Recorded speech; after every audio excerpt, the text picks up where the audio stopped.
Every Halloween, we carve smiling faces into pumpkins. But those smiles were never meant to be friendly. Behind the jack-o'-lantern lies a story of trickery, curses, and eternal damnation. Stay until the end, where we uncover the disturbing truth behind Halloween's oldest symbol. The disturbing story behind jack-o'-lantern and Halloween. Every October, as the nights grow colder and the shadows longer, the same ritual unfolds. People carve smiling faces into pumpkins, light candles inside them, and place them on their porches. Children dress as ghosts and monsters, knocking on doors for candy. We call it Halloween, a night of laughter, costumes, and glowing orange lights. But behind the cheerful traditions lies something ancient, something darker. Because the jack-o'-lantern was never meant to be cute, it was meant to keep something out, or perhaps to trap something within. This is the disturbing story behind jack-o'-lantern and the true origins of Halloween. The night the perished walked. Long before Halloween, there was Samhain, an ancient Celtic festival marking the end of the harvest and the beginning of winter. To the Celts, this was not just a seasonal change.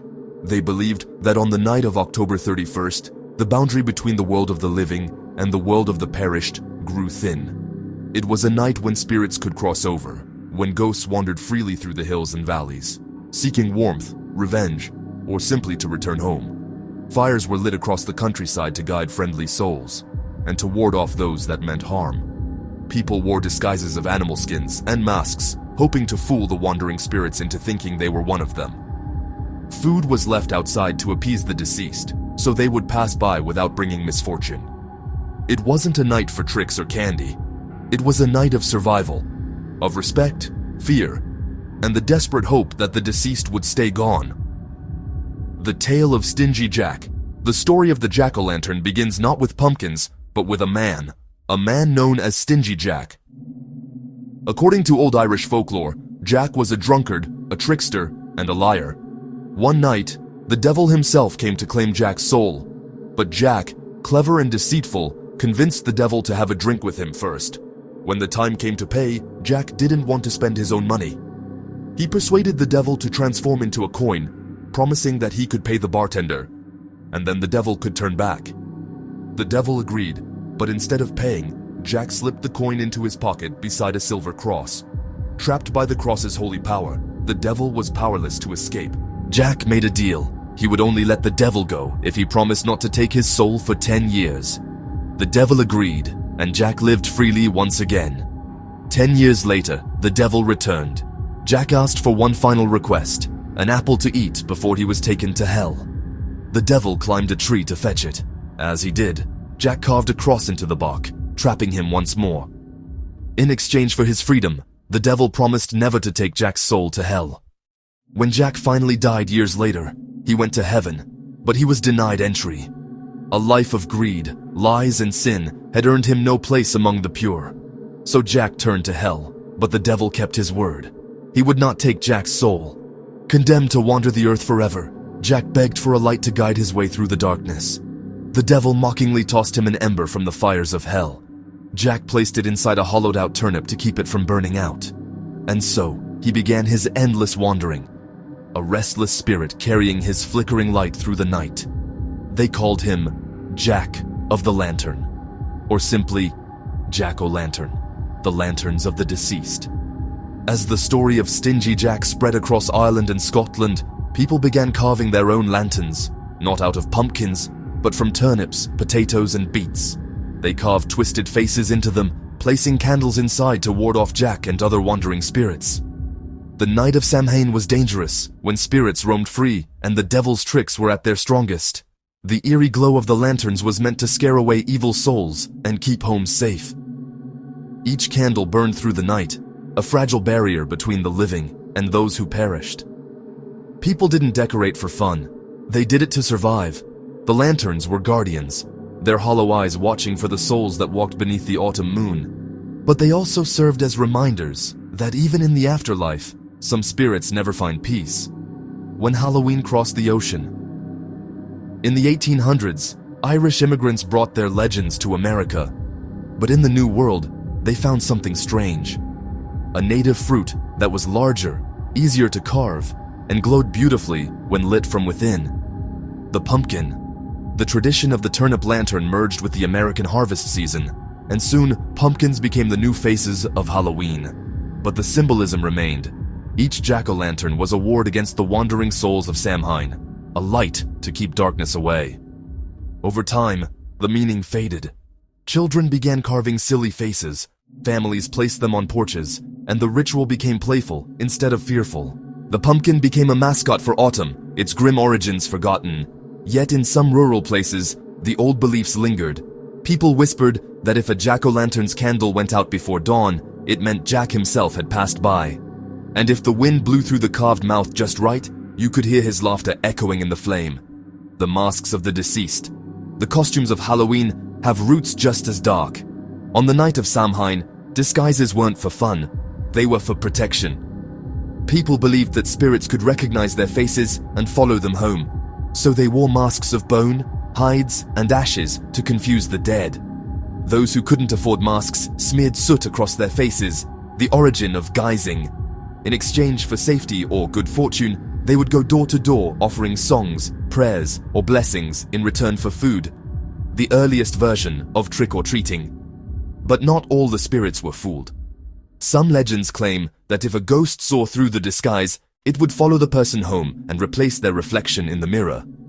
Others believed that certain costumes, especially those made from real animal hides, attracted the attention of darker things that didn't belong to the human world at all. The line between charm and curse was thin on that night. The fires of the old gods. During Samhain, great bonfires were lit on hilltops across ancient Ireland and Scotland. People gathered around them, believing the flames carried protection and purification. They threw animal bones into the fire, symbolically offering them to the gods, which is why some historians believe the word bonfire comes from bone fire. The smoke was said to drive away the restless dead, but the fires also served another purpose. They were a warning, a signal that the old gods of the land still demanded their due. To step between the fires without permission was to invite their wrath. The Celts believed that those who mocked or disrespected the rituals would be marked, haunted until the next Samhain. The idea that Halloween was the devil's holiday didn't come from the church. It came from the ancient fear that the world itself demanded something in return for survival. The church tries to stop the deceased. When Christianity spread across Europe, the church tried to erase the old pagan traditions.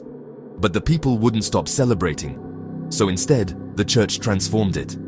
In the 9th century, they declared November 1st as All Saints' Day, or All Hallows' Day, a day to honor the saints and the faithful dead. The night before became known as All Hallows' Eve. And over time, Halloween. But the old ways persisted beneath the holy names.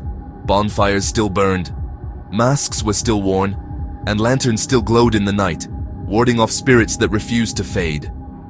The church may have changed the prayers, but the people never forgot what they were really afraid of. The forgotten meaning of the pumpkin's smile. Look closely at a jack-o'-lantern. The smile is wide, exaggerated, almost mocking. The eyes are hollow. It's not joy that the face represents, but emptiness.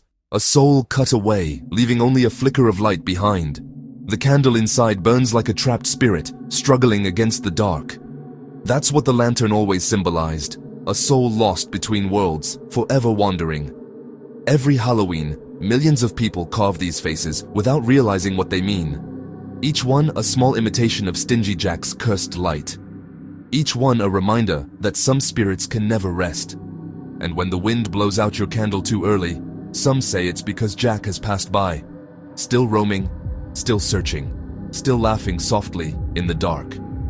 Halloween today, a mask over an ancient fear. Today, Halloween is a celebration of candy, costumes, and fun.